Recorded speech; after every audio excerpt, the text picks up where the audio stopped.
الحمد للہ رب العالمین الرحمن الرحیم مالک یوم الدین ونشهد ان لا الہ الا اللہ ونشهد ان سیدنا ومولانا محمدا عبده ورسوله ارسلہ الی الناس کافۃ بشیرا ونذیرا اللهم صل على محمد وعلى آل محمد كما صليت على إبراهيم وعلى آل إبراهيم إنك حميد مجيد وبارك على محمد وعلى آل محمد كما باركت على إبراهيم وعلى آل إبراهيم إنك حميد مجيد أعوذ بالله السميع العليم من الشيطان الرجيم بسم الله الرحمن الرحيم فهل ينظرون إلا الساعة أن تأتيهم بغتة فقد جاء أشراطها فأنى لهم إذا جاءتهم ذكراهم سبحانك لا علم لنا إلا ما علمتنا إنك أنت العليم الحكيم رب اشرح لي صدري ويسر لي أمري واحلل عقدة من لساني يفقهوا قولي واحلل عقدة من لساني يفقهوا قولي. عزیز ساتھیوں اور دینی بھائیوں،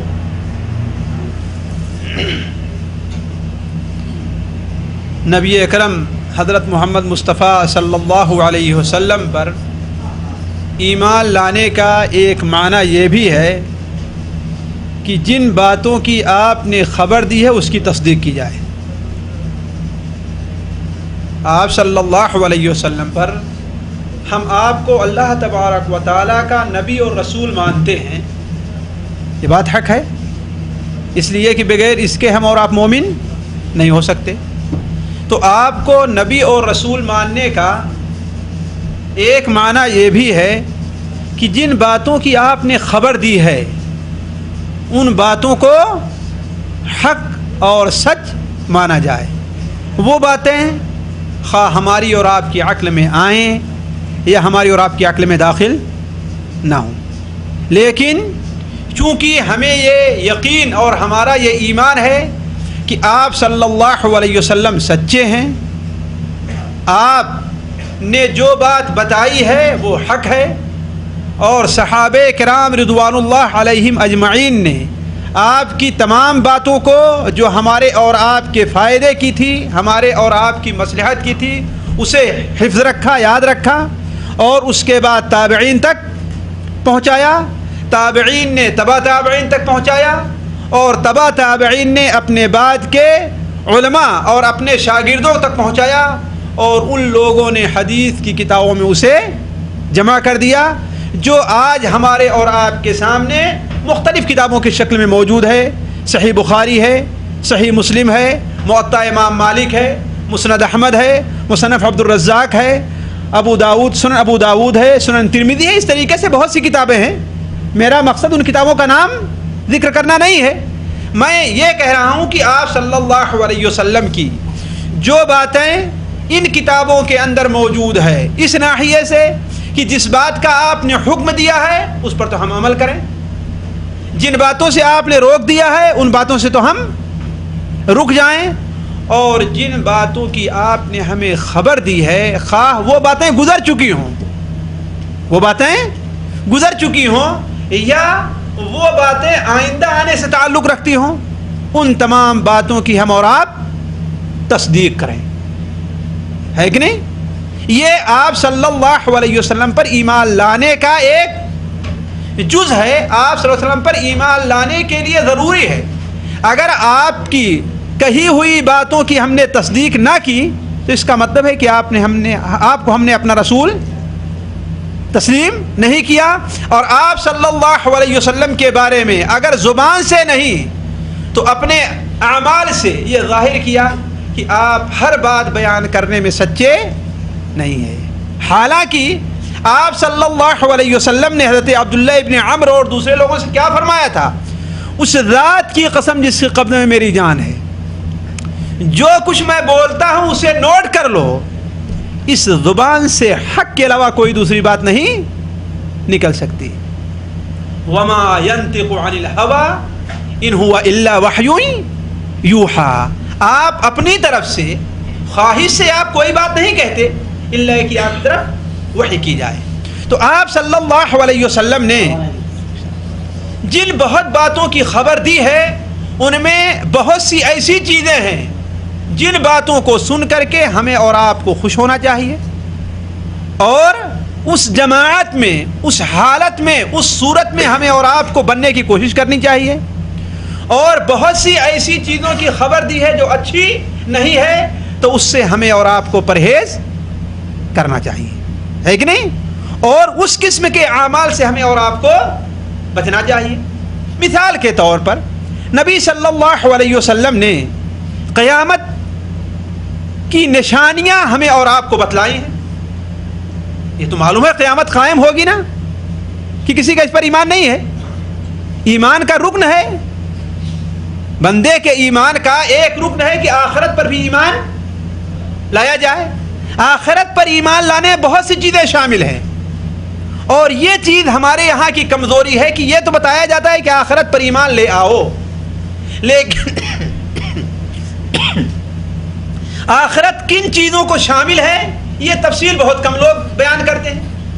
آخرت پر ایمان لانے میں یہ بھی داخل ہے کہ بندہ اس پر بھی ایمان لے آئے کہ قیامت قائم ہوگی، بندہ اس پر بھی ایمان لے آئے کہ موت اسے آئے گی، بندہ اس پر بھی ایمان لے آئے کہ قبر کے اندر اس کا حساب اور کتاب لیا جائے گا، بندہ اس پر ایمان لے آئے کہ جب یہ دنیا ختم ہو جائے گی تو سارے اگلے اور پچھڑوں کو اللہ تبارک و تعالیٰ ایک جگہ اکٹھا فرمائے گا، اور وہاں پر اللہ تبارک و تعالیٰ ہر ایک کا حساب اور کتاب لے گا۔ اس میدان میں میزان کا معاملہ پیش آئے گا، حساب اور کتاب کا معاملہ پیش آئے گا، حوض کا معاملہ پیش آئے گا، اور پل صراط کا معاملہ پیش آئے گا۔ اس کے بعد جنت یا جہنم کا معاملہ پیش آئے گا، ہے کہ نہیں؟ تو آخرت پر ایمان لانے کے سلسلے میں یہ تمام چیزیں شامل ہیں کہ جب ہم آخرت پر ایمان لے آئیں تو ان تمام چیزوں پر بھی ایمان لے آئیں کہ ہاں قیامت قائم ہوگی۔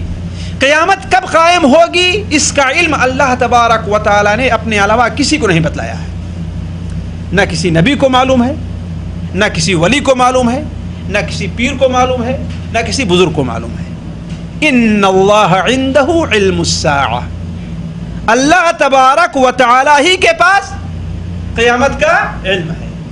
یسألونک عن الساعۃ ایان مرساہا قل انما علمها عند ربی، آپ سے قیامت کے بارے میں پوچھتے ہیں کہ وہ کب آنے والی ہے، تو آپ کہہ دیجئے کہ اس کا علم کس کے پاس ہے؟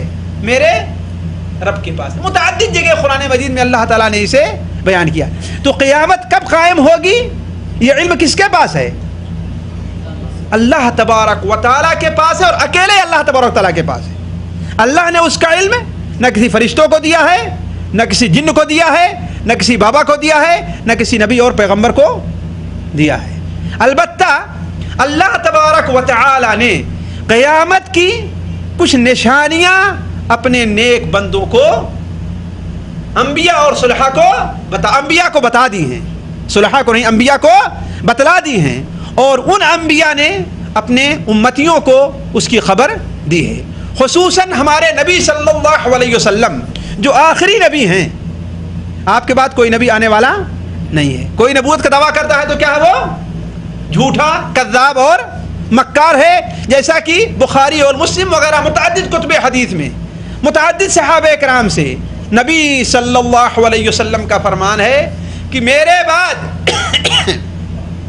30 کے قریب جھوٹے پیدا ہوں گے، اور بعض سنن کی روایت میں ہے کہ ان میں کا ہر شخص دعویٰ کرے گا وہ اللہ کا رسول ہے، ان میں کا ہر شخص دعویٰ کرے گا وہ اللہ کا رسول ہے، اور مسند احمد کی روایت میں ہے کہ اس میں کا آخری کون ہے؟ مسیح دجال ہے۔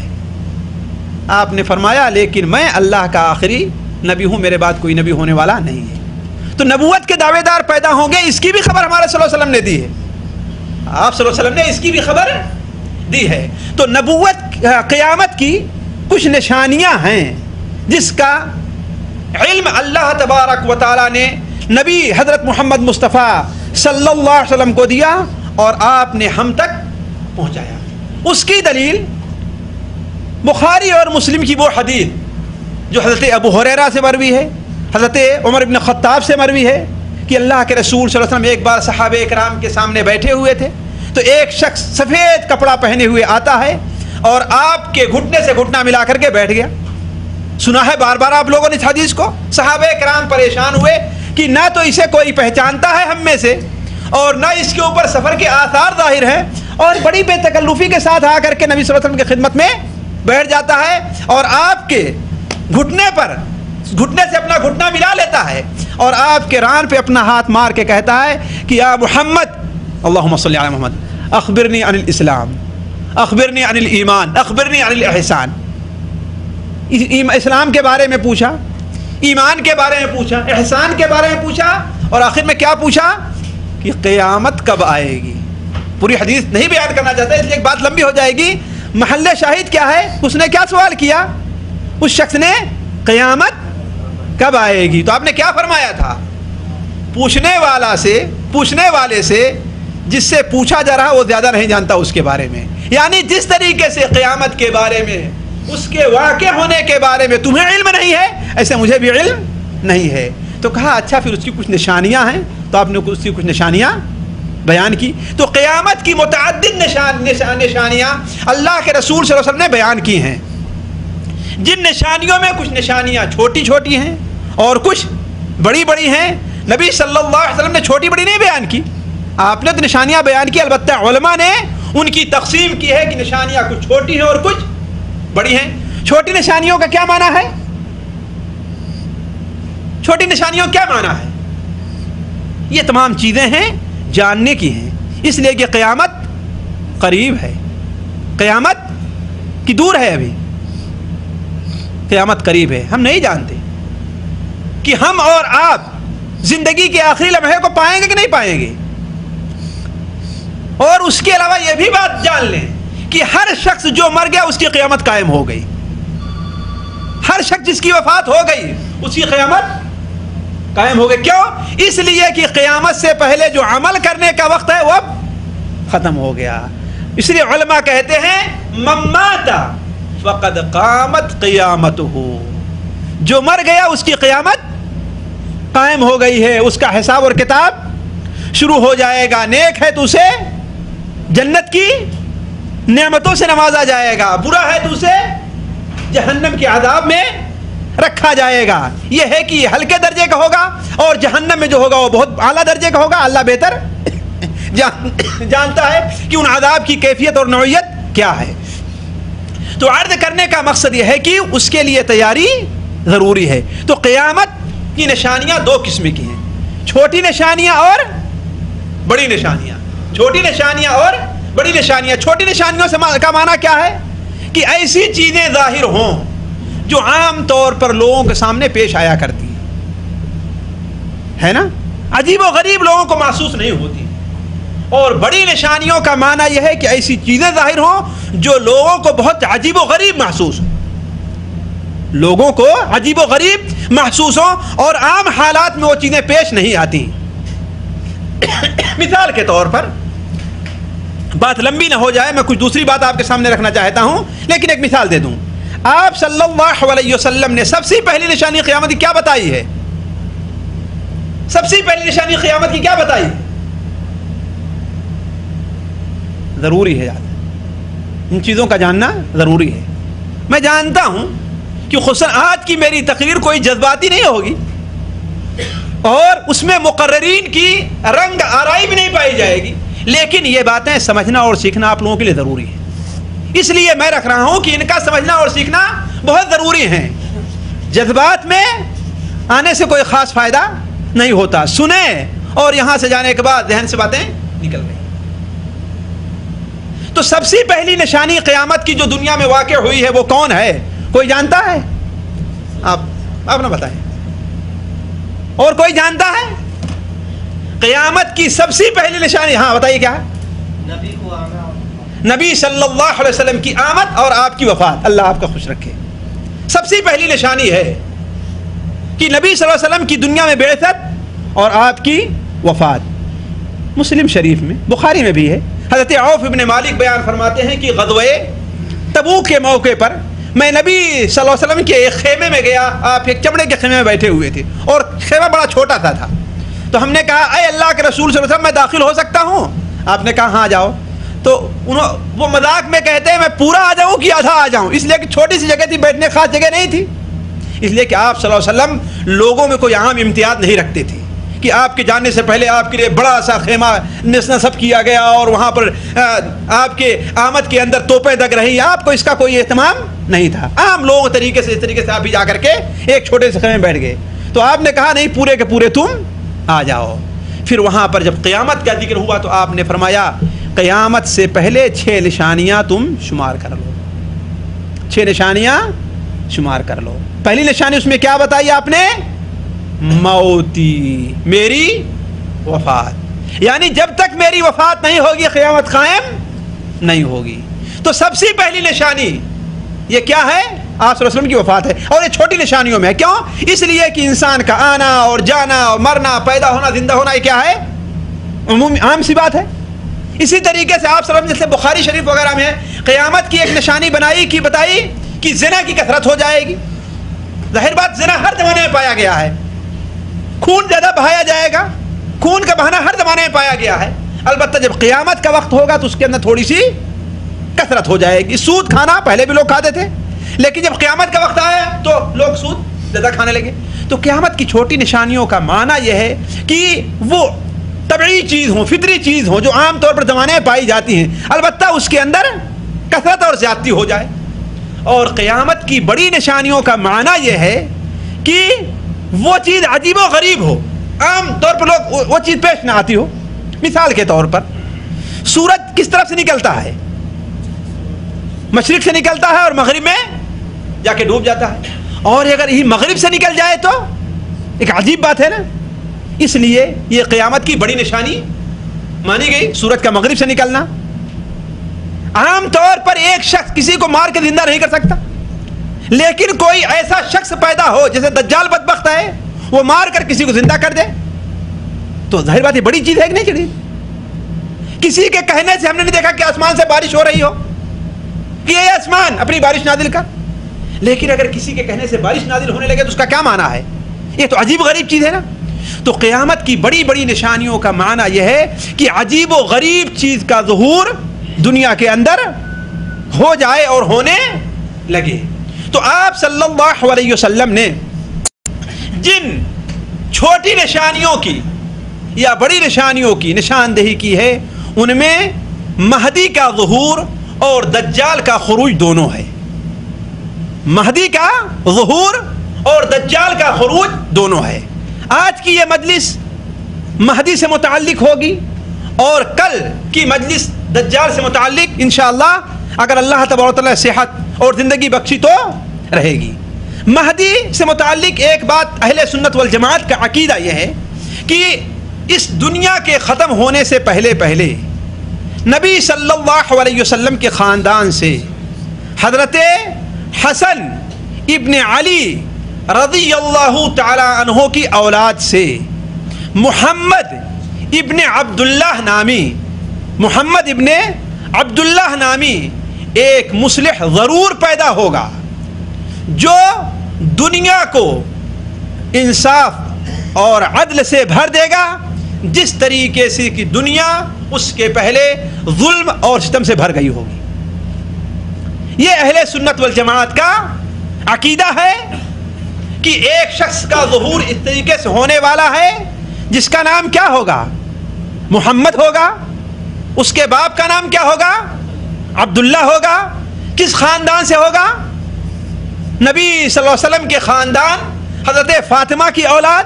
حضرت فاطمہ کی اولاد میں سے کس کی اولاد؟ حضرت حسن ابن علی رضی اللہ تعالیٰ عنہ کی اولاد سے ہوگا. یہ شرطیں ضرور پائی جانی چاہیے مہدی کے اندر. اب اگر کوئی ایسا شخص ظاہر ہو جس کا نام محمد نہیں اور اس کے باپ کا نام عبداللہ نہیں, اور وہ کہے کہ میں مہدی ہوں, تو وہ کیا ہے؟ وہ جھوٹا ہے. جیسے کہ ہمارے ہاں ہندوستان میں ایک شخص نے دعویٰ کیا, وہ کون؟ غلام احمد قادیان نے. پہلے اس نے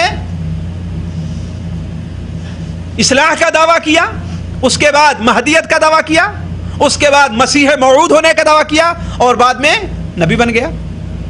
منم مسیح زمانوں، منم کلیم خدا، منم محمد و احمد کی مصطفیٰ، بادشاہ مثبت بخت نے کہا ہے کہ نہیں؟ اس نے مہدیت کا دعویٰ کیا، نہ وہ نبی صلی اللہ علیہ وسلم کے خاندان سے ہے، اور نہ اس کا نام محمد تھا، اور نہ ہی اس کے باپ کا نام عبداللہ تھا۔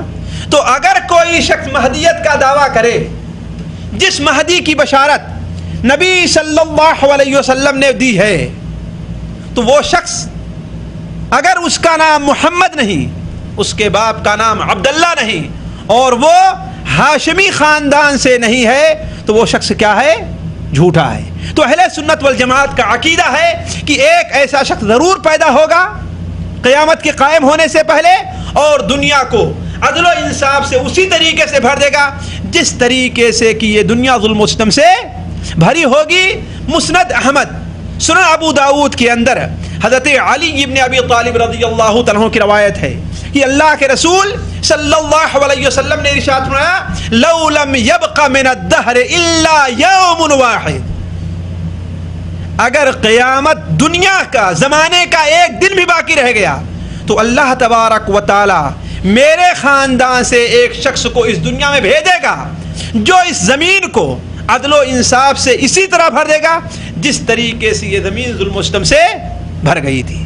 حضرت عبداللہ بن مسعود رضی اللہ عنہ کی روایت مسند احمد کے اندر اور سنن ابو داود میں اور ترمذی شریف وغیرہ میں ہے کہ اگر زمانے کا ایک دن بھی باقی رہ گیا ہے تو اللہ تبارک و تعالیٰ اس دن کو لمبا کر دے گا، یہاں تک کہ میری خاندان کے ایک شخص کو بھیجے جس کا نام میرے نام کی طرح ہوگا، اس کے والد کا نام میرے والد کے نام کی طرح ہوگا، اور وہ دنیا کو عدل و انصاف سے اسی طرح بھر دے گا جس طریقے سے ظلم و ستم سے بھری ہوگی۔ دیکھیے یہ اہل سنت والجماعت کا عقیدہ ہے، لیکن ایک بات نوٹ کر لیں کہ اہل سنت والجماعت کے علماء یہ متعین نہیں کرتے کہ اس کے آنے کا زمانہ کیا اور تاریخ کیا ہے۔ اس کے آنے کا، ایسے شخص کے ظاہر ہونے کا زمانہ کیا ہے اور اس کے ظاہر ہونے کی تاریخ کیا ہے۔ یہ ایمان رکھتے ہیں کہ ایسا شخص ایک ظاہر ضرور ہوگا، قیامت سے پہلے ضرور آئے گا، لیکن کس صدی میں آئے گا ہے کہ نہیں، اس کا کسی کو علم نہیں ہے۔ کس زمانے میں پیدا ہوگا اس کا کوئی علم نہیں ہے۔ البتہ اللہ کے رسول صلی اللہ علیہ وسلم کی احادیث کے پیش نظر جو کچھ ہم نے سمجھا ہے کہ مہدی سے پہلے دنیا کے کیا حالات ہوں گے وہ میں آپ کے سامنے تھوڑا مختصر سے رکھتا ہوں۔ دیکھیے، پہلی بات یہ ہے کہ اس دنیا کے اندر فتنوں کی کثرت ہوگی۔ فتنہ سمجھتے ہیں نا؟ فتنہ کہتے ہیں ایک ایسی عام بلا کو جو عام طور پر لوگوں کو گھیر لے۔ مثال کے طور پر اس وقت کا فتنہ کیا ہے؟ ڈش انٹینا ہے۔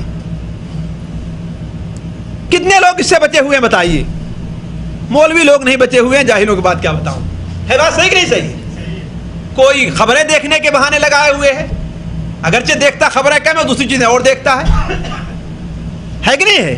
کوئی بچوں کو صرف بہلانے کے بہانے رکھا ہوا ہے، کوئی کہتا ہے کھیل دیکھنے کے بہانے، لیکن مبتلا اس کے اندر لوگ عام طور پر ضرور ہیں۔ یہ بھی ایک فتنہ ہے، یعنی کوئی ایسا گناہ، کوئی ایسی مصیبت، کوئی ایسی پریشانی ایسا عام ہو جائے جس سے بچنا مشکل ہو، اسی کو کیا کہتے ہیں؟ فتنہ کہتے ہیں۔ جیسے ہمارے خرید و فروخت کرنے والے بیچارے ہیں، ان کے یہاں جھوٹ بولنا اس وقت کیا ہے؟ ایک فتنہ ہے۔ لوگ کہتے ہیں جھوٹ نہیں بولتے تو کام ہی نہیں چلتا، میری بات لوگ مانتے ہی نہیں ہے کہ نہیں؟ کتنے میں خریدا ہے اس کو؟ خریدا ہے 2 ریال کی، بتائیں کتنے؟ 3 ریال کی۔ اس لیے خریدے والے اتنے ہوشیار ہو گئے ہیں، اگر آپ کہیں گے 3 ریال کی خریدا، چاہیں کہ 2.25 میں مل جائے ہم کو، خود مجبور کرتے ہیں بسا اوقات دکان والوں کو لوگ جھوٹ بولنے کے اوپر، تو وہ بیچارہ مجبور ہو کر کے کتنا بچائے گا؟ 2 خرید کے 3 ہی بتائے گا، کم سے کم مجبور ہو کر کے 2.5 ریال تو دے کر کے جائے گا، نہیں تو ہماری پونجی بھی لے کر کے جائے گا۔ لوگ کہتے ہیں کہ جھوٹ نہ بولیں تو کام ہی نہیں چلتا، دکانداری ہی نہیں چلتی، ہوتا ہی نہیں ہوتا ہے۔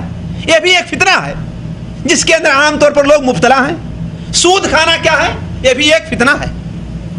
آج بھلا بتائیں، میں دعوے کے ساتھ کہتا ہوں کہ اگر دنیا کا کوئی آدمی سود نہیں کھاتا تو کم سے کم اس کا دھواں، اس کا بخار تو اس شخص تک ضرور پہنچ رہا ہے۔ کم سے کم سودی کاروبار کرنے والے کے ساتھ دوستی تو ہے، ارے کم سے کم بینک کا معاملہ تو وہ کرتا ہے کہ نہیں کرتا ہے؟ سودی بینک سے لین دین کرتا ہے کہ نہیں کرتا ہے؟ یعنی کہنے کا مطلب سود ایک ایسی عام بلا ہے اس وقت، اور قیامت کی نشانیوں میں سے ہے کہ سود کا پھیل جانا، سود کا پھیل جانا۔ تو کہنے کا مطلب کوئی عام بلا گناہ کی شکل میں ہے، بیماری کی شکل میں ہے، کسی عادت کی شکل میں ہے، کسی پریشانی کی شکل میں ہے، وہ ایسی عام ہو جائے لوگوں میں کہ لوگوں کا اس سے چھٹکارا حاصل کرنا مشکل ہو۔ اسی چیز کو کیا کہتے ہیں؟ فتنہ کہتے ہیں۔ تو مہدی سے پہلے ایک بڑا عام فتنہ ظاہر ہوگا، عام فتنہ ظاہر ہوگا، حتیٰ کہ بعد فتنے کی یہ کیفیت ہوگی کہ ایک چیز کو حق سمجھتے ہوئے مسلمان صبح کو مومن رہے گا اور شام ہوتے ہوتے کافر ہو جائے گا۔ میرے ان چیزوں کے بیان کرنے کا مقصد صرف مجلس جمانا نہیں ہے کہ بلکہ ہم یہ چاہتے ہیں کہ یہ باتیں نبی صلی اللہ علیہ وسلم نے ہم سے کیوں بیان کی ہیں کہ ہم اور آپ اس سے بچنے کی کوشش کریں، اس سے پرہیز کرنے کی کوشش کریں۔ بھائی ایک ڈاکٹر کے پاس آپ گئے اور وہ کہتا ہے کہ دیکھو کینسر کی بیماری اب تمہارے جسم کے اندر شروع ہو رہی ہے، اللہ ہم میں سے ہر شخص کو، ہر مسلمان کو اس سے محفوظ رکھے، اس بیماری سے۔ اس کا کیا مطلب ہے؟ صرف بتا دینا ہے؟ اس کے بتانے کا مقصد ہے کہ پرہیز کرو ان چیزوں سے جو اس بیماری کے زیادتی کا سبب بن سکتا ہے۔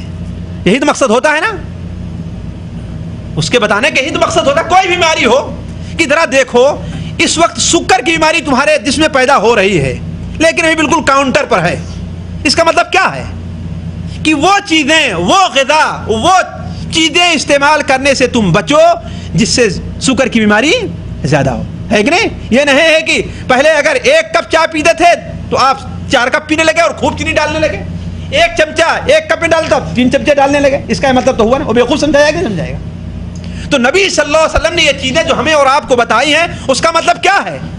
صرف سن لینا اور اڑا دینا نہیں ہے، بلکہ حتی الامکان ہم اور آپ اس سے پرہیز کریں، اس سے بچنے کی کوشش کریں۔ تو آپ صلی اللہ علیہ وسلم نے ارشاد فرمایا کہ کثرت سے فتنے پیدا ہوں گے۔ بہت سی حدیثیں ہیں، اگر صرف فتنوں کی حدیثیں میں آپ کے سامنے رکھتے جاؤں تو وقت گزر جائے گا، اس سے متعلق صرف ایک حدیث میں آپ کے سامنے رکھتا ہوں۔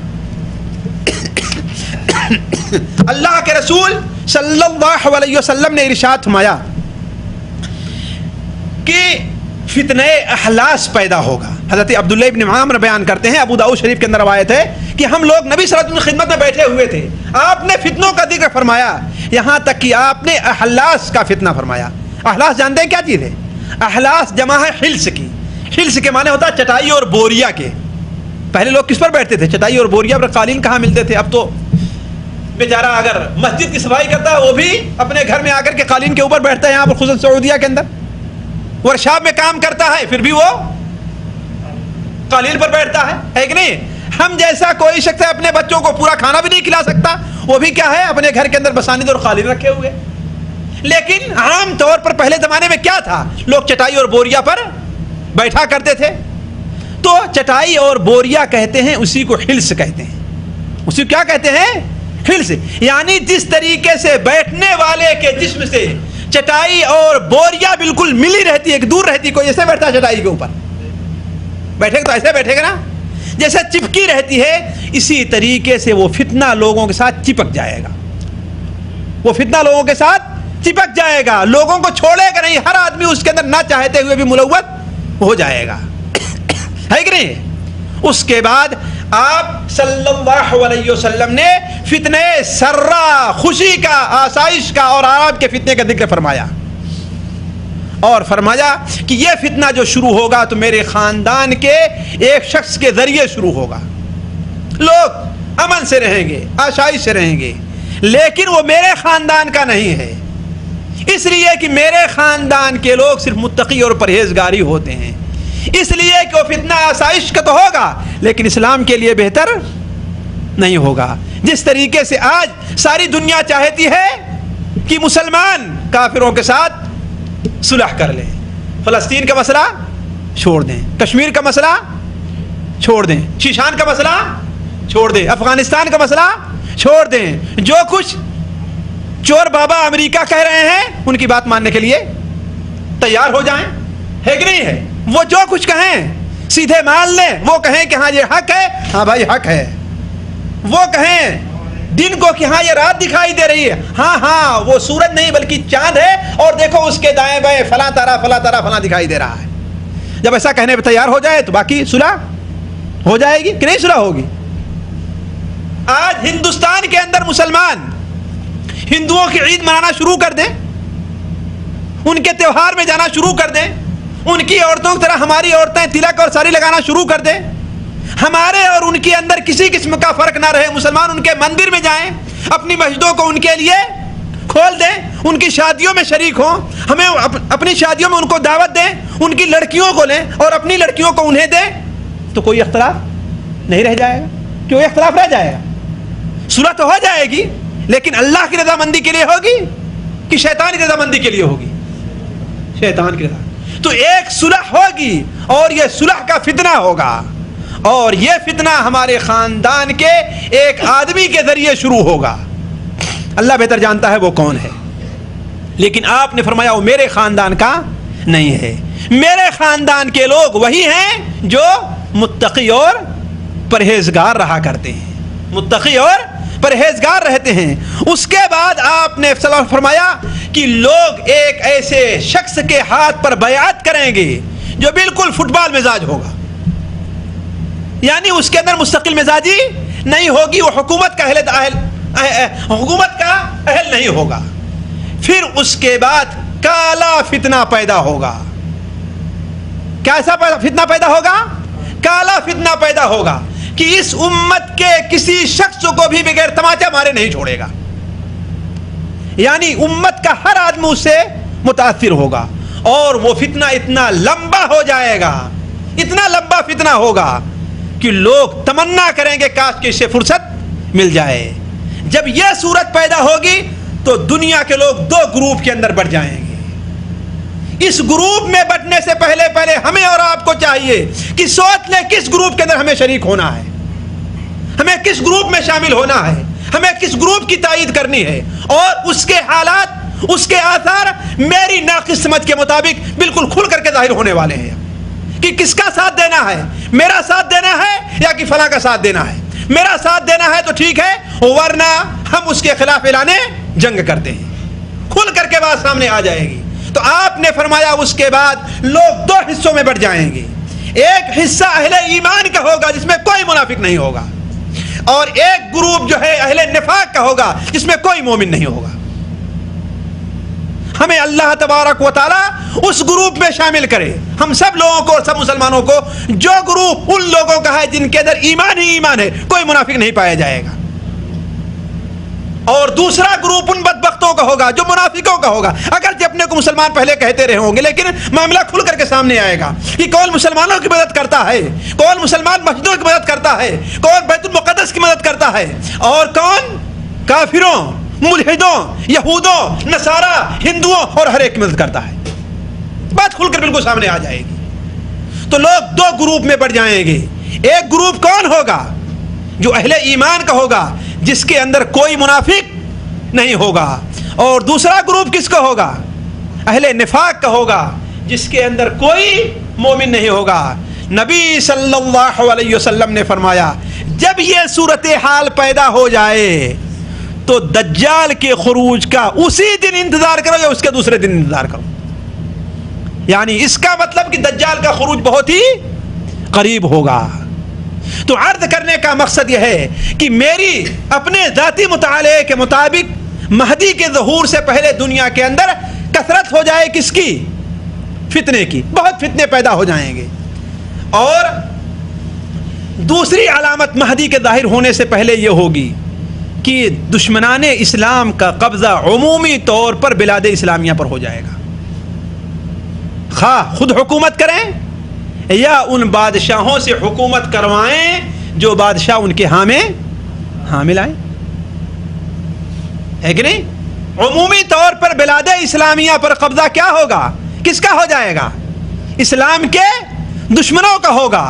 چاہے وہ یہود کی شکل میں ہوں، چاہے وہ ہنود کی شکل میں ہوں، چاہے وہ عیسائیوں کی شکل میں ہوں، چاہے وہ بت پرستوں کی شکل کسی بھی شکل میں ہوں، عمومی طور پر مسلمان ممالک کا قبضہ ان کے ہاتھ میں ہو جائے گا، حتیٰ کہ ہو سکتا ہے کہ مسلمان صرف مدینہ منورہ کے اندر محصور ہو کر کے رہ جائیں۔ نبی صلی اللہ علیہ وسلم کا فرمان سنن ابو داؤد وغیرہ میں ہے، حضرت عبداللہ ابن عمر رضی اللہ تعالیٰ عنہ کی روایت کہ آپ نے فرمایا یوشک ان یحاصر المسلمون الی المدینہ، قریب ہے کہ مسلمان گھیر لیے جائیں مدینہ منورہ کے اندر، اور ان کے دور کی فوجی چھاونی کہاں پر ہو؟ سلاح کے اندر ہو، اور سلاح کہاں ہے؟ خیبر کے قریب ایک جگہ ہے، خیبر کے قریب ایک جگہ ہے۔ تو عام طور پر جزیرے عرب اور مسلم ممالک کے اوپر کس کا قبضہ ہو جائے گا؟ غیر مسلموں کا ہوگا، خواہ ڈائریکٹ رہے یا ان ڈائریکٹ رہے۔ تیسری شکل یہ ہوگی کہ ظالم بادشاہوں کی کثرت ہوگی۔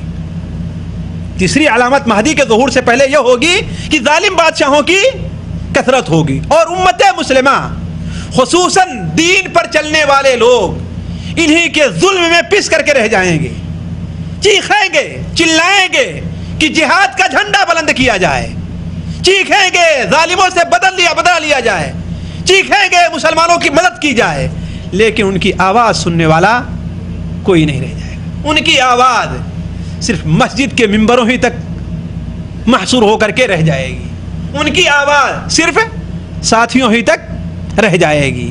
جب ایسی صورت پیدا ہوگی تو اللہ کے رسول صلی اللہ علیہ وسلم کے فرمان کے مطابق کیا ہوگا؟ مہدی کا ظہور ہوگا۔ چنانچہ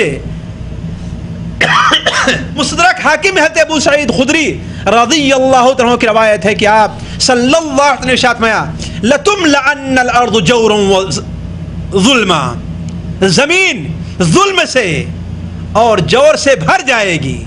تو اللہ تبارک و تعالی ہمارے خاندان کے ایک ایسے شخص کو بھیجے گا جس کا نام میری نام کی طرح ہے، جس کے باپ کا نام میرے باپ کی طریقے سے ہوگا، اور وہ زمین کو اسی طریقے سے انصاف سے بھر دے گا جیسا کہ ظلم سے بھری ہوئی ہے۔ اسی طریقے سے مادہ کی بڑی کثرت ہو جائے گی، حتیٰ کہ کسی ایسی جگہ خزانہ ظاہر ہوگا جہاں پر 3 بادشاہ کے بیٹے قتل کیے جائیں گے۔ اس خزانہ کو لوٹنے کے لیے پہنچیں گے لوگ، اور وہاں پر لوگ قتل کر دیے جائیں گے، اور ہو سکتا ہے یہ وہی خزانہ ہو جس کا ذکر اس حدیث کے اندر ہے کہ اللہ کے رسول صلی اللہ علیہ وسلم، بخاری اور مسلم کی حدیث ہے ابو ہریرہ کی، کہ عن قریب ہے کہ فرات ندی، فرات کہاں ندی ہے؟ فرات ندی عراق اور شام کے علاقے میں ہے۔ عن قریب ہے کہ فرات ندی پہاڑ جیسے سونے سے سمٹ جائے، یعنی کبھی کبھی دریا کا رخ دوسری طرف بہ جاتا ہے، نہیں ہوتا ہے، زور کا پانی آیا تو چلتی ایسی رہتی، اس طریقے سے رخ بدل جایا کرتا ہے۔ تو جہاں ایسے سمٹے گی یہاں پر بہت ڈھیر سارا خزانہ اور سونا دکھائی دے گا۔ آپ نے فرمایا جو وہاں پر موجود ہو اس خزانے کو لینے کے لیے حاضر نہ ہو، اس خزانے میں شریک نہ ہو، بلکہ شاید اسی حدیث سے متعلق آپ نے فرمایا کہ اس خزانے کے پاس تمہارے 3 خلیفہ کے بیٹے قتل کیے جائیں گے، 3 خلیفہ کے بیٹے قتل کیے جائیں گے، اور پھر کسی کو خزانہ ملنے والا نہیں ہے۔ پھر مشرق سے کچھ لوگ آئیں گے، تمہیں اس طریقے سے قتل کریں گے کہ تمہیں اس طریقے سے کبھی کسی نے قتل نہ کیا ہو۔ پھر اس کے بعد انہوں نے فرمایا وہ میرے خاندان کے کسی شخص کے حوالے کر دیں گے، جب اس شخص کو دیکھو تو اس سے آ کر کے تم بیعت کرو، اس لیے کہ وہی اللہ کا خلیفہ مہدی ہے، اللہ کا خلیفہ مہدی ہے۔ اسی طریقے سے مہدی کے ظہور سے پہلے ایک صورتحال یہ بھی ہوگی کہ مسلمانوں کو اور لوگوں کو ہر طریقے سے بلا اور مصیبت گھیر لے گی، ہر طریقے سے بلا اور مصیبت گھیر لے گی، حتیٰ کہ مومن تمنا کرے گا کاش کہ مجھے موت آ جائے۔ آپ نے ایک حدیث کے اندر فرمایا کہ ایک وقت ایسا آنے والا ہے کہ مسلمان ان زمانے میں دجال کے خروج کی تمنا کریں گے۔ کیوں؟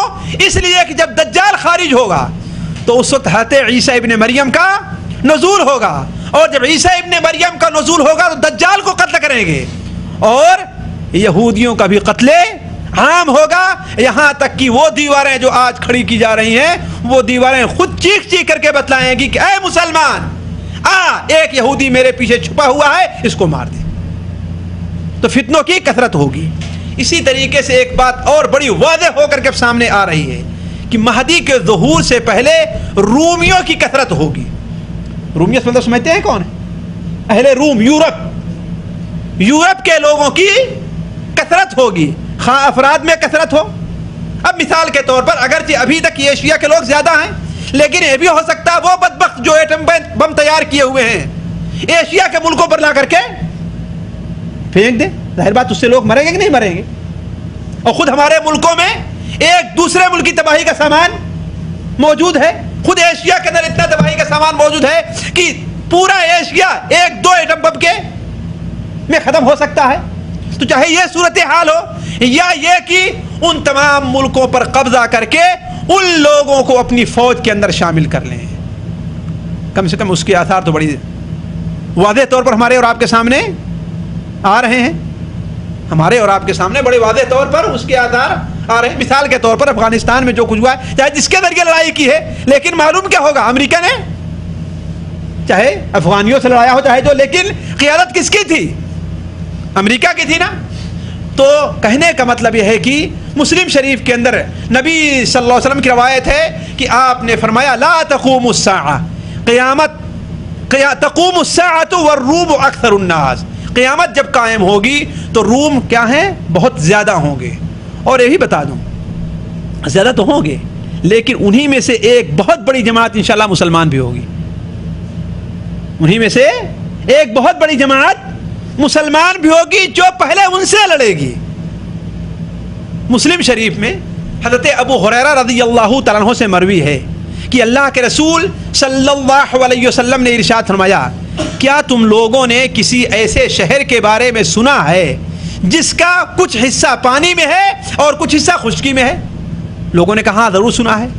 کہا قیامت اس وقت تک قائم نہیں ہوگی جب تک کہ بنو اسحاق کے 70,000 آدمی اس شہر کا گھیرا نہ کر لے۔ بنو اسحاق کون ہے؟ شام اور یورپین کے لوگ جو ہیں وہ بنو اسحاق ہیں، اور ایشیا ادھر کے لوگ عام طور پر کیا ہے؟ بنو عرب کے لوگ بنو اسماعیل ہیں۔ تو قیامت اس وقت تک قائم نہیں ہوگی جب تک کہ اس شہر کا محاصرہ بنو اسحاق کے 70,000 لوگ نہ کر لیں، اور وہ کیا ہوں گے؟ مسلمان ہوں گے، کافر نہیں ہوں گے۔ 70,000 مسلمان وہ کیا ہوں گے؟ کافر نہیں ہوں گے، بلکہ کیا ہوں گے؟ وہ مسلمان ہوں گے۔ اور آپ نے فرمایا وہ اس شہر کو تلوار سے اور ہتھیار سے فتح نہیں کریں گے، بلکہ کس سے فتح کریں گے؟ صرف لا الہ الا اللہ واللہ اکبر کا نعرہ بلند کریں گے اور فتح کر لیں گے۔ اور جب وہ لوگ اس شہر کو پہلی بار جب نعرہ تکبیر بلند کریں گے تو شہر کا ایک حصہ فتح ہوگا، دوسری بار نعرہ تکبیر بلند کریں گے تو دوسرا حصہ فتح ہوگا، اور تیسری بار جب بلند کریں گے تو پورے شہر پر قبضہ ہو جائے گا۔ اور جب اس مال کو تقسیم کرنے کے لیے اکٹھا ہوں گے تو شیطان شور کر دے گا کہ تم یہاں پر مال غنیمت اکٹھا کر رہے ہو، دجال تمہارے اہل و عیال کے اندر نکل گیا ہے۔ وہ لوگ سارا مال چھوڑ کر کے بھاگ کھڑے ہوں گے دجال سے مقابلے کے لیے۔ تو قیامت کے قائم ہونے سے، حضرت مہدی کے ظہور سے پہلے کیا ہوگا؟ روم کی اکثریت ہوگی، خواہ فعلاً وہ تعداد میں زیادہ ہوں، اور ایشیا کے لوگوں کو ایٹم بموں اور ہائیڈروجن بموں یا آپس میں لڑا کر کے ختم کریں، یا جو لوگ یہاں پر موجود ہوں ان کو اپنے قبضے میں کیے رہیں۔ لیکن یہ نبی صلی اللہ علیہ وسلم کا حقیقی فرمان ہے کہ قیامت قائم جب ہوگی تو رومی کیا ہوں گے؟ زیادہ ہوں گے۔ یہی صورتحال ہوگی دنیا کی۔ روم کثرت سے ہوں گے، فتنے ہر طرف سے مسلمانوں کو گھیرے ہوئے ہوں گے، مسلمان ذلت اور ظلم کی چکی کے اندر پس رہا ہوگا، ہے کہ نہیں ہے؟ اسی حالت میں اللہ کے رسول صلی اللہ علیہ وسلم فرمانے کہ ابشرکم بالمہدی، تمہارے سامنے میں مہدی کے آنے کی بشارت دیتا ہوں۔ یبعث علی اختلاف من الناس، لوگوں کا آپس میں جب اختلاف ہوگا تو اس کو اللہ تعالی ظاہر فرمائے گا، اور زمین کو اسی طریقے سے عدل و انصاف سے بھر دے گا جس طریقے سے ظلم سے بھری گئی ہے۔ اب مہدی سے متعلق ایک بات جو ہمارے اور آپ کے فائدے کی ہے سنتے چلیں۔ دیکھیے مہدی سے متعلق جو ہم نے آپ کے سامنے بتایا کہ مہدی کا نام کیا ہوگا؟ محمد ہوگا، باپ کا نام کیا ہوگا؟ عبداللہ ہوگا، اور کس خاندان سے ہوں گے؟ حضرت حسین رضی اللہ عنہ کے. ہاں سب لوگ ہاں کہہ دیے، حضرت حسین کے خاندان سے ہوں. میرے جب وہ کچھ کہہ رہا ہوں ذرا سنیں، کس خاندان سے ہوں گے؟ حضرت حسن ابن علی رضی اللہ عنہ کے خاندان سے ہوں گے. ان کی صفت کیا ہوگی اس کے بارے میں یہ دیکھ لیں کہ صورت میں تو وہ نبی صلی اللہ علیہ وسلم کے مشابہ نہیں ہوں گے، البتہ سیرت میں اور عادات میں نبی صلی اللہ علیہ وسلم کے مشابہ ہوں گی. ان کی صورت کیسی ہوگی؟ اقن الجبہ اعلی اجل الجبہ واقن الانف. ان کی پیشانی چوڑی ہوگی. چوڑی پیشانی جانتے ہیں؟ بعض سورانیوں کو دیکھے ہوں گے کہ ان کا بال کھسک کر کے آدھی ان کی پیشانی آدھے سر تک ہوا کرتی ہے. تو پیشانی کا چوڑا ہونا یہاں تک کہ آگے کا بال بالکل پیچھے چلا گیا ہو، اسی کو اجل الجبہ عربی میں کہتے ہیں. یعنی پیشانی کیا ہوگی؟ بہت چوڑی ہوگی. وَأَقْنَ الْأَنْفِ، ان کی آنکھ کیا ہوگی؟ بڑی لمبی ہوگی. ان کی آنکھ کیا ہوگی؟ نہیں نعوذ باللہ من ذالک، ان کی ناک کیا ہوگی؟ بڑی لمبی ہوگی. ناک ان کی لمبی ہوگی اور پیشانی ان کی چوڑی ہوگی. یہ تو ان کی شکل ہے، جبکہ نبی صلی اللہ علیہ وسلم کی شکل یہ نہیں ہے. البتہ سیرت ان کی کیا ہوگی؟ نبی صلی اللہ علیہ وسلم کی ہوگی. ابو داؤد کے اندر حضرت علی رضی اللہ عنہ کی روایت ہے کہ حسن ابن علی رضی اللہ عنہ کو جب دیکھا تو کہا میرا یہ بیٹا سردار ہے، جیسا کہ نبی صلی اللہ علیہ وسلم نے اس کا نام سردار رکھا ہے. اسی کے خاندان سے آخر میں مہدی پیدا ہوگا، جو صورت میں تو تمہارے نبی کے مشابہ نہیں ہوگا، البتہ سیرت میں تمہارے نبی کے مشابہ ہوگا. کس وقت حضرت مہدی کا ظہور ہوگا؟ دیکھیے، اس سلسلے میں جو کچھ ہم نے سمجھا ہے وہ یہ ہے کہ کسی خلیفہ کے انتقال کے بعد، کسی مسلمان کے خلیفہ، مسلمانوں کے بادشاہ کے انتقال کے بعد لوگوں کا آپس میں اختلاف ہوگا کہ آخر کس کو خلیفہ بنایا جائے، کون مسلمانوں کی قیادت کرے، ظالموں سے مسلمانوں کون نجات دے. تو اس وقت لوگ نبی صلی اللہ علیہ وسلم کے خاندان کے ایک شخص کے ہاتھ پر بیعت کرنے چاہیں گے، لیکن وہ مدینہ میں ہوگا اور مدینہ سے بھاگ کر کے کہاں چلا جائے گا؟ وہ مکہ مکرمہ. وہ کہے گا کہ خلافت کا بوجھ بڑا بھاری بوجھ ہے، یہ بوجھ اٹھانے کی میرے پاس طاقت نہیں ہے. اور جو اللہ کا نیک بندہ ہوتا ہے، جو اس ذمہ داری کی اہمیت کو سمجھتا ہے، وہ جلدی اس بوجھ کے اٹھانے کے لیے تیار نہیں ہوتا. اور آج تو پیسہ دے کر کے یہ بوجھ اٹھائے جاتے ہیں، پیسہ دے کر کے اونٹ خریدے جاتے ہیں. کیوں؟ اس لیے کہ لوگ اس کی اہمیت کو نہیں سمجھتے کہ کتنی بڑی ذمہ داری یہ ہے. نبی صلی اللہ علیہ وسلم کا فرمان ہے کہ اگر جو شخص 10 آدمیوں کا بھی ولی، 10 آدمیوں پر بھی حاکم بننا پسند نہیں کرے گا، لیکن اسے یہ پسند ہے کہ اس کے بالوں سے باندھ کر کے ثریا میں لٹکا دیا جائے، لیکن اسے 10 آدمیوں پر بھی حاکم نہ بنایا جائے، تو یہ بڑی ذمہ داری ہے.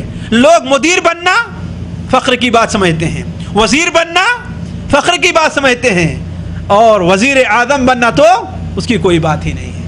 لیکن وہ لوگ اس کی حقیقت اور اس پریشانی اور ذمہ داری کو نہیں سمجھتے. ذرا سنیے حضرت عمر ابن خطاب رضی اللہ تعالیٰ عنہ، جنہیں نبی صلی اللہ علیہ وسلم نے دنیا کے اندر جنت کی بشارت دی تھی، اور آپ نے کیا فرمایا تھا؟ اگر میرے بعد کسی کا نبی ہونا مقدر ہوتا تو کون ہوتے؟ وہ عمر ابن خطاب تھے. آپ نے فرمایا تھا نا، اور کہا کہ اے عمر، تم اگر اس گلی سے جاتے رہتے ہو تو شیطان بس یہ راستہ چھوڑ کر دوسرے راستے سے چلا جاتا ہے. لیکن جب وہ خلیفہ بنائے گئے تو وہ کیا کہتے تھے؟ کاش کے دن قیامت میں چھوٹ جاؤں، نہ مجھے کوئی نیکی ملے نہ میرے نام کوئی بدی لکھی ہے، بس خالی اللہ تعالیٰ کے پوچھ سے، اللہ تعالیٰ کے حساب و کتاب سے میں چھوٹ جاؤں بس. وہ لوگ سمجھتے تھے کہ کتنا بڑا بوجھ ہے. تو مہدی محمد ابن عبداللہ وہ اس بوجھ کی اہمیت کو سمجھیں گے اور مدینہ منورہ سے بھاگ کر کہاں پناہ لیں گے؟ مکہ مکرمہ. لوگ وہاں بھی ان کا پیچھا کریں گے. یہ ابو داؤد کی ایک روایت کا مفہوم ہے. لوگ وہاں بھی ان کا پیچھا کریں گے، انہیں گھروں میں ڈھونڈ نکالیں گے اور لا کر کے انہیں رکن اور مقام کے بیچ. رکن اور مقام کیا چیز ہے؟ رکن اور مقام کیا ہے؟ ارے بھائی مقام ابراہیم نہیں جانتے ہیں؟ اور رکن حجر اسود، رکن کیا ہے؟ حجر اسود. اس لیے خانہ کعبہ کے کتنے رکن ہیں؟ 4 رکن ہیں. ایک پر حجر اسود ہے اور ایک رکن یمانی کہلاتا ہے جو اس سے پہلے ہے، اور 2 صفا اور مروہ، 2 وہ ہیں جدھر حتیم ہے، 2 رکن ادھر ہیں جدھر حتیم ہے، انہیں رکنان یمانیان، یمن کی طرف وہ رکن ہیں، اور یہ دونوں رکن شامی ہیں. تو حج یا عمرے کے موقع پر حجر اسود کا بوسہ دینا ہے اور رکن یمانی کو چھونا ہے، اور باقی دونوں رکنوں کو کیوں؟ وجہ کیا ہے؟ معلوم ہوگا آپ لوگوں کو وجہ کیا ہے کہ ان دونوں رکنوں کو نہیں چھوا جاتا؟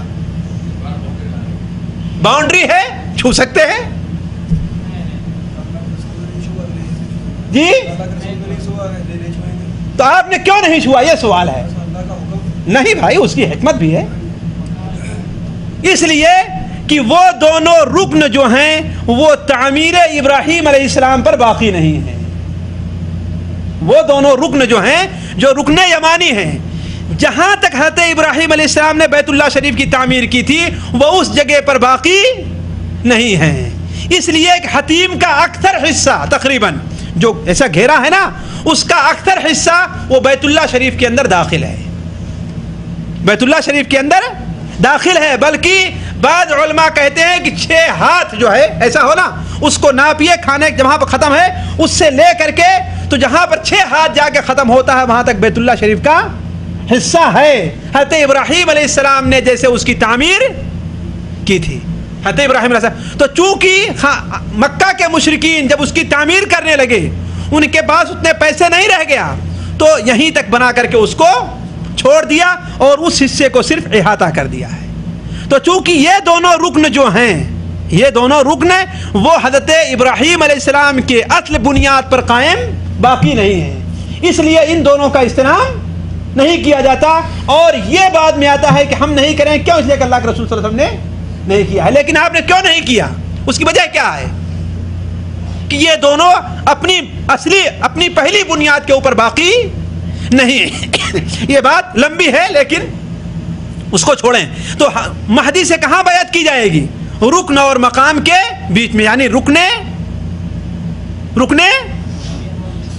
حجر اسود اور مقام ابراہیم کے بیچ میں لا کر کے ان کے ہاتھ پر لوگ بیعت کریں گے.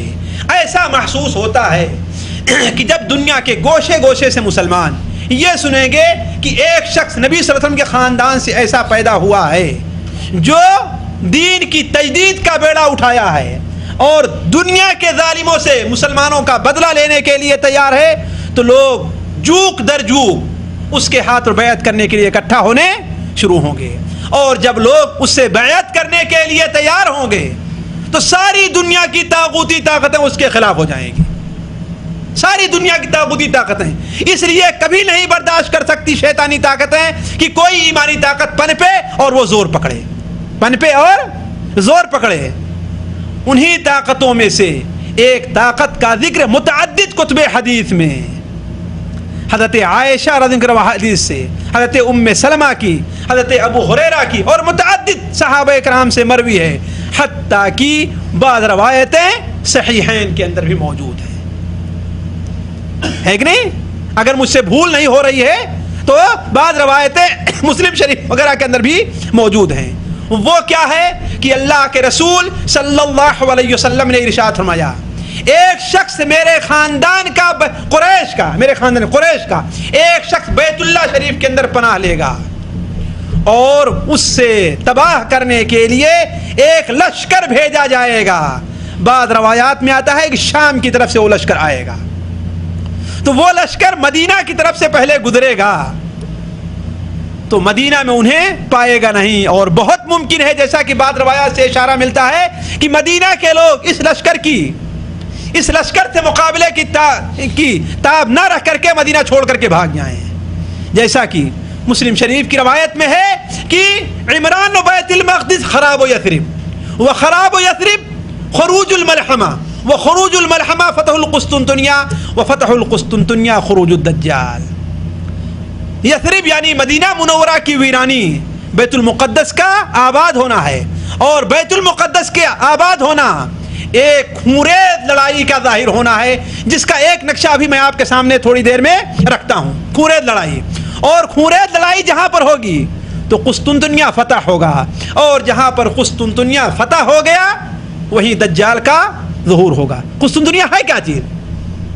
کئی بار میں کہہ چکا، لیکن قسطنطنیہ ہے کیا چیز معلوم ہے آپ لوگوں کو؟ دو ایک آدمی کو معلوم ہوگا ہے قسطنطنیہ کیا چیز ہے؟ قسطنطنیہ شیخ کسے قسطنطنیہ کہتے ہیں؟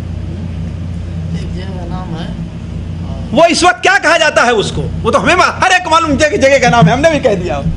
آج کل اس کا نام استانبول ہے۔ وہ کہاں پر ہے؟ ترکیہ میں۔ ترکیہ کا اس کا پرانا نام مسلمانوں کے فتح سے پہلے کیا تھا؟ قسطنطنیہ تھا، اس لیے کہ قسطنطین بادشاہ نے، ایک عیسائی بادشاہ نے اسے آباد کیا تھا۔ محمد ابن فاتح نے 6 صدی ہجری کے اندر جب اسے فتح کیا تو اس کا کیا نام رکھا تھا؟ اس کا کیا نام رکھا؟ کیا نام رکھا اس کا؟ باپ کا علم نہ بیٹے کو جو ازبر ہو، تو پسر لائق میراد پدر کیوں کر ہو۔ اس کا کیا نام رکھا تھا انہوں نے؟ اسلام پول رکھا تھا۔ کیا نام رکھا اس کا؟ اسلام پول یعنی اسلام آباد۔ اسلام آباد اس کا کیا نام رکھا؟ اسلام پول۔ لیکن جب کچھ دنوں پہلے، کچھ سالوں پہلے، یا اس 19ویں صدی کے شروع کے اندر جب وہاں پر علمانیوں کا قبضہ ہوا تو اس کا کیا نام بدل دیا؟ استانبول اس کا نام رہ گیا۔ کیا بدل دیا اس کا نام؟ استانبول رکھ دیا۔ اس کا اسلامی نام کیا ہے؟ اسلام پول ہے۔ اس کا نام کیا ہے؟ اسلام پول، جس کا معنی کیا ہوتا ہے؟ اسلام آباد، اسلام پور، اسلام پور یا اسلام آباد ہوا کرتا ہے۔ دشمنوں نے کیا کیا مسلمانوں کے ساتھ نہیں کیا، جگہوں کے نام بدلنا چاہے وہ۔ آپ لوگوں کو یاد ہوگا جو پڑھے لکھے ہیں، آج سے 19 سال 20 سال پہلے تک مکہ کیا لکھتے تھے؟ مکہ ME، اور مدینہ کیا لکھتے تھے؟ مدینہ ME۔ اس طریقے سے آہستہ آہستہ وہ نام اور کچھ بدل دیتے اس کا، لیکن اللہ تعالیٰ کو ان کی حفاظت کرنی ہے، اس لیے ملک فہد حفظہ اللہ نے مجھے اچھی طریقے سے یاد ہے 1906 یا 7 کے اندر یہ قرار نافذ کی کہ مکہ کو MA سے لکھا جائے، ME سے نہیں لکھا جائے۔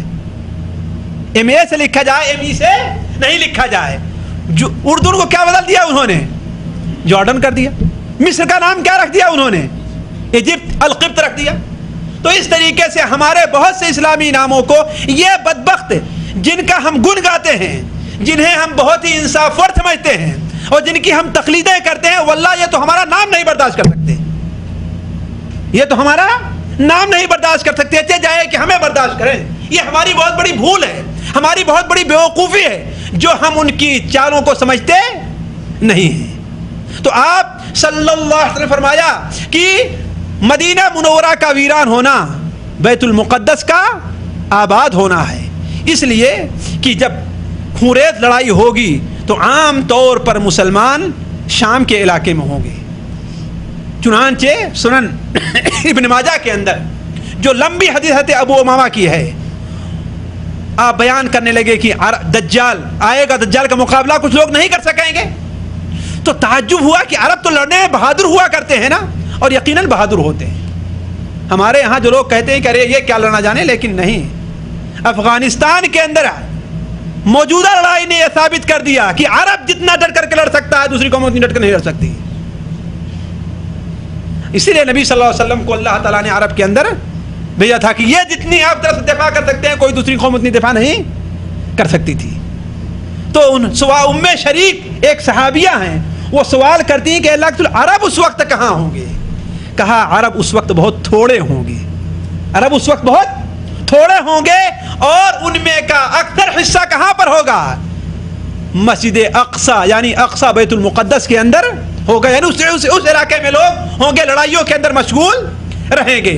تو آپ نے فرمایا یثرب یعنی مدینہ منورہ کا ویران ہونا بیت المقدس کی آبادی ہے، اور بیت المقدس کی آبادی خونریز لڑائی کا پیش خیمہ ہے، اور خونریز لڑائی کا پیش خیمہ قسطنطنیہ کا فتح ہونا ہے اور قسطنطنیہ کا فتح ہونا دجال کے نکلنے کا پیش خیمہ ہے۔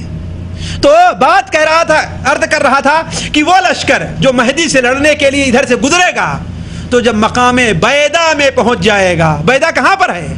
یہ ذوالحلیفہ کے قریب میدان ہے، اسے بیدا کہا کرتے ہیں۔ جب وہیں پر پہنچے گا تو مہدی کی پہلی کرامت یہ ظاہر ہوگی کہ لشکر سارا کا سارا ایک سے لے کر کے آخر تک سارا کا سارا لشکر زمین میں دھسا دیا جائے گا، ایک بھی انسان باقی نہیں رہے گا۔ صرف دو ایک چرواہے جو کہیں گئے رہے ہیں، وہ کسی ضرورت سے چلے گئے رہے ہوں گے، وہی باقی رہ پائیں گے، بلکہ سارے کے سارے دھسا دیے جائیں گے۔ تو یہ مہدی کے ساتھ اللہ تبارک و تعالیٰ کی پہلی یہ مہربانی ہوگی اور اللہ تبارک و تعالیٰ انہیں اس طریقے سے ان کی مدد کرے گا، ہے نا؟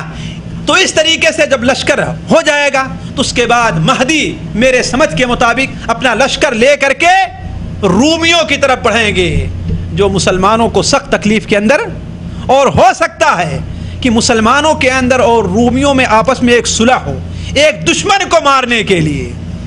اور میں اپنی علم تک سمجھتا ہوں کہ یہود کے علاوہ کوئی ایسا دشمن نہیں ہے جو ساری بشریت کا دشمن ہے، وہ مسلمانوں کا دشمن ہے، یہودیوں کا دشمن ہے، بلکہ ہر انسان کا دشمن ہے۔ وہ جو بدبخت یہود اللہ کا دشمن ہو سکتا ہے اور اللہ کو فقیر کہتا ہو، اللہ کو یہ کہتا ہو کہ اس کے ہاتھ بدھے ہوئے ہیں، اور اللہ کے نبی حضرت موسیٰ علیہ السلام سے یہ کہتا ہو کہ اے موسیٰ جا تو اور تیرا خدا لڑ، ہم تو یہاں پر بیٹھے ہیں، ہم تمہارے ساتھ لڑائی کرنے جانے والے نہیں ہیں۔ وہ قوم کبھی بھی کسی بھی انسان کے خیر خواہ نہیں ہو سکتی ہے، نہیں ہو سکتی۔ تو ہوگی صلح، ہوگی مسلمانوں کے اندر، روم کے اندر ایک دشمن کو مارنے کے لیے۔ تو جب مہدی چلیں گے تو جزیرے عربیہ میں بھی انہیں لڑنا پڑے گا، فارس والوں سے بھی لڑنا پڑے گا، یہاں تک کہ وہ پہنچ جائیں گے کہاں؟ دمشق، اور وہیں پر کھولے لڑائی ہوگی۔ مسلم شریف میں ہے کہ تغزون جزیرۃ العرب، جزیرے عرب کے اندر تم لوگ لڑائی کرو گے، تم کامیاب ہو جاؤ گے۔ فارس سے لڑو گے تم کامیاب ہو جاؤ گے، روم سے لڑو گے اللہ تمہیں فتح دے گا، اور دجال سے بھی لڑو گے اللہ تعالیٰ تمہیں فتح دے گا۔ امام نووی رحمہ اللہ اس حدیث کو بیان کرنے کے لیے باب باندھتے ہیں، وہ فتوحات جو مسلمانوں کو دجال سے پہلے حاصل ہوں گی۔ ہو سکتا ہے یہ فتوحات مسلمانوں کو پیچھے حاصل ہوئی ہیں صحابہ کرام ان کے بعد کے زمانے میں، اور مہدی کے زمانے میں بھی یہ فتوحات مسلمانوں کو حاضر ہوں۔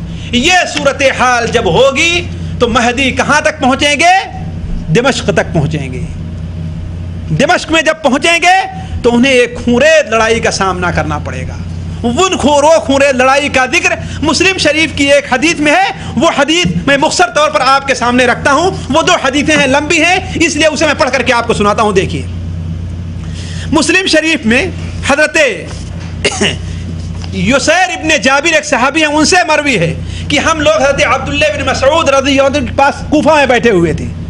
عبداللہ بن مسعود کو جانتے ہیں نا، بہت مشہور صحابی ہیں، کوفہ میں بیٹھے ہوئے تھے، تو زور کی آندھی اور زور کا طوفان آیا، اور ایک شخص بھاگتا ہوا آتا ہے، اس کی صرف ایک آواز ہے، اے ابن مسعود، اے ابو عبد الرحمن، قیامت قائم ہو گئی، قیامت قائم ہو گئی، قیامت قائم ہو گئی۔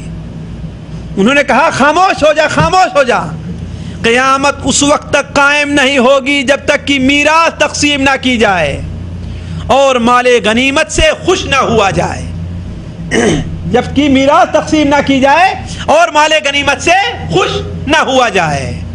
کہا وہ کب ہوگا؟ کہا وہ اس وقت ہوگا کہ مسلمان روم کے ساتھ لڑائی کے لیے مقام دابق یا اعماق میں اکٹھا ہوں گے۔ یہ شام، سوریہ اور ترکیہ کے بیچ میں ایک مقام ہے، شام اور ترکیہ کے بیچ میں ایک مقام ہے، اسی جگہ پر اکٹھا ہوں گے، وہاں پر اکٹھا ہوں گے۔ اس وقت مسلمان ایک جماعت کو بھیجیں گے، کس سے؟ کافروں سے لڑائی کرنے کے لیے۔ اور یہ لڑائی ہوگی کب؟ اس کا بھی ذکر نبی صلی اللہ علیہ وسلم نے ایک دوسری حدیث میں بیان کیا ہے، جو آئندہ حدیث کے اندر آ رہی کہ لڑائی کب ہوگی۔ پہلے شرط لگائیں گے، یا تو فتح ہوگی یا تو پھر ہم لوگ مارے جائیں گے۔ شام تک لڑتے رہیں گے، مسلمان فوج کا عام طور پر حصہ ختم ہو جائے گا، لیکن کامیابی نہیں ہوگی، کامیابی نہیں ہوگی، اور لوگ واپس چلے آئیں گے، لوگ واپس چلے آئیں گے۔ دوسرے دن مسلمان اپنی فوج کی ایک جماعت اور بھیجیں گے اور کہیں گے آج بغیر کامیابی کے واپس نہیں آنا ہے۔ یہ جماعت بھی جائے گی اور ان میں کا اکثر حصہ مارا جائے گا اور باقی لوگ شام ہوتے ہوتے پھر جو ہے لڑائی بند ہو جائے گی اور واپس آئیں گے۔ پھر تیسری جماعت مسلمان تیسرے دن بھی بھیجیں گے، اس دن بھی کوئی کامیابی نہیں ہوگی۔ اس کے بعد نبی صلی اللہ علیہ وسلم کا فرمان ہے کہ ان کی مدد کے لیے ایک جماعت مدینہ سے آئے گی۔ مدینہ سے مراد یا تو شہر ہو یا یہی مدینہ منورہ ہو، اور ہو سکتا ہے کہ یہ کس کی جماعت ہو؟ مہدی کی جماعت ہو، مہدی کی جماعت ہو۔ وہ لوگ لڑائی کریں گے، اللہ تعالیٰ انہیں فتح دے گا اور کافروں کا قتل اتنا عام ہوگا کہ اگر چڑیا بھی ان پر سے اڑنا چاہے گی تو وہ بھی بے ہوش ہو کر کے گر جائے گی، پار نہیں ہو پائے گی، اتنا قتل عام ہوگا۔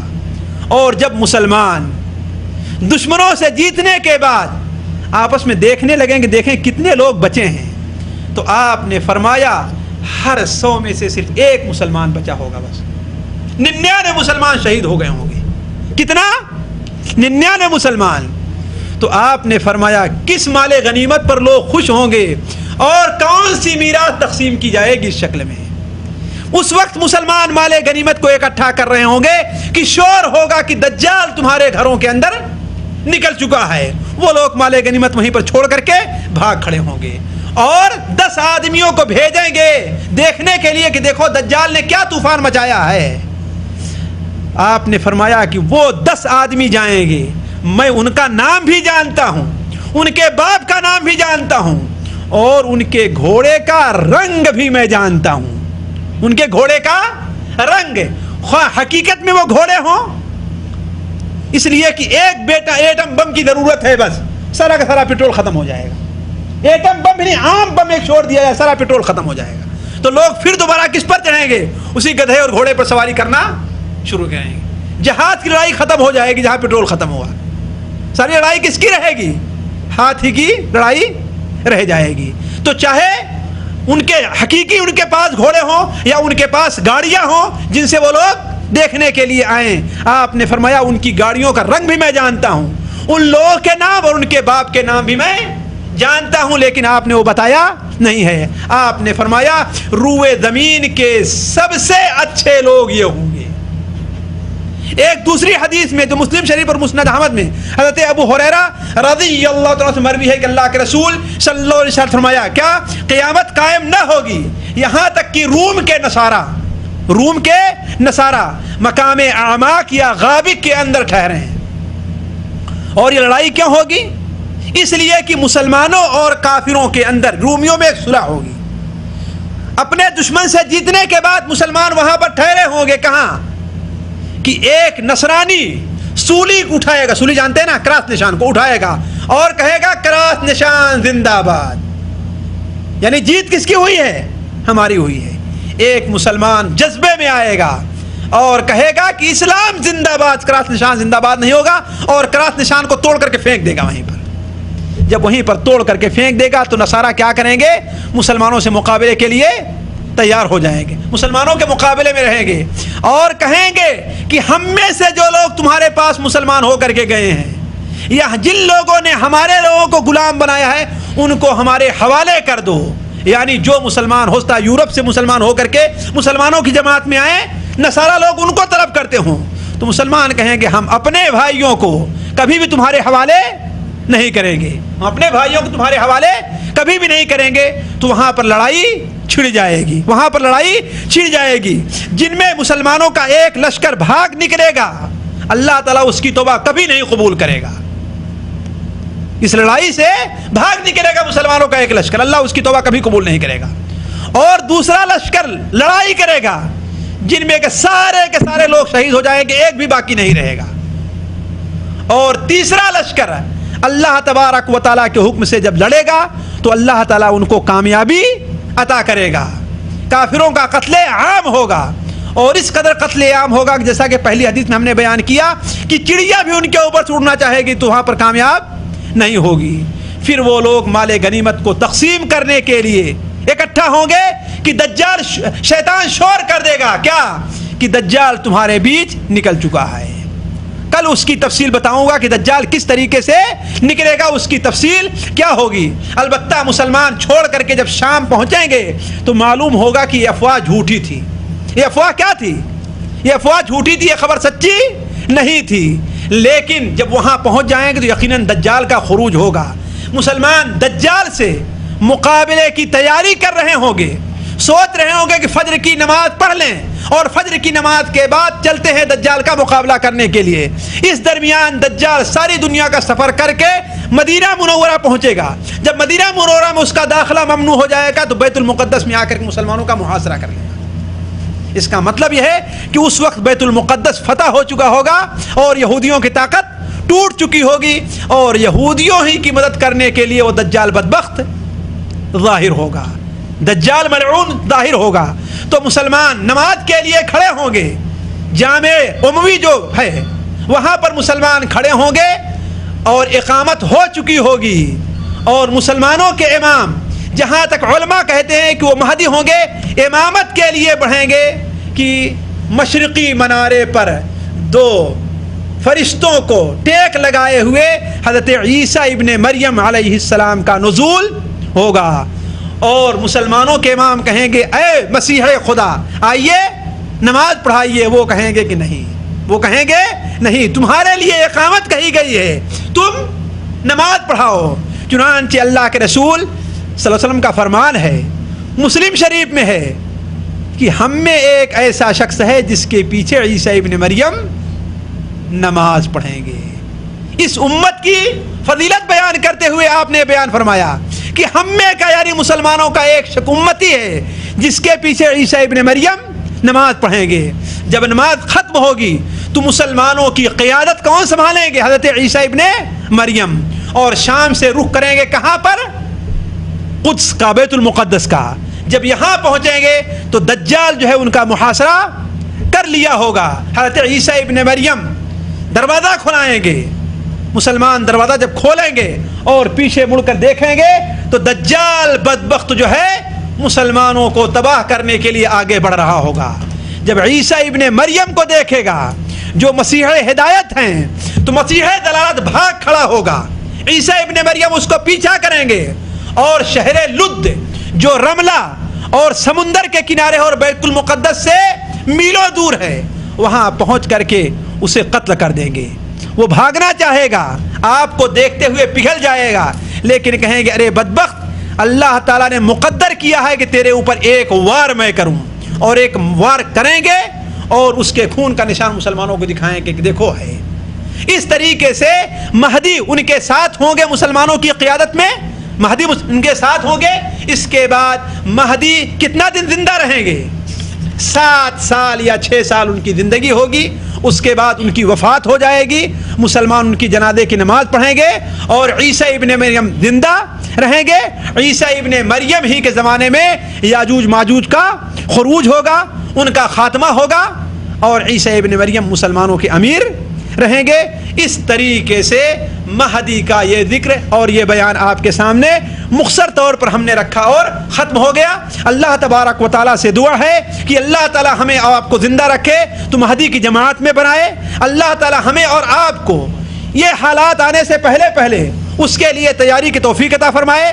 اللہ تبارک و تعالیٰ اللہ تعالیٰ دشمنوں کو، مسلمانوں کے دشمنوں کو تباہ اور برباد کرے۔ جہاں کہیں بھی وہ مسلمانوں کو تباہ اور برباد کرنے کی کوشش کر رہے ہیں، اللہ تعالیٰ ان کی ساری کوششوں کو انہی کی تباہی اور بربادی کا سبب بنائے۔ اب میں تھوڑا سا وقت آپ لوگوں کو دوں گا کہ مہدی سے متعلق اگر آپ لوگوں کو مزید کوئی سوال کرنا ہے اور جو بات آپ کے سمجھ میں نہ آئی ہو تو آپ کر سکتے ہیں۔ سبحانک اللہم و بحمدک، اشہد ان لا الہ الا انت، استغفرک و اتوب الیک۔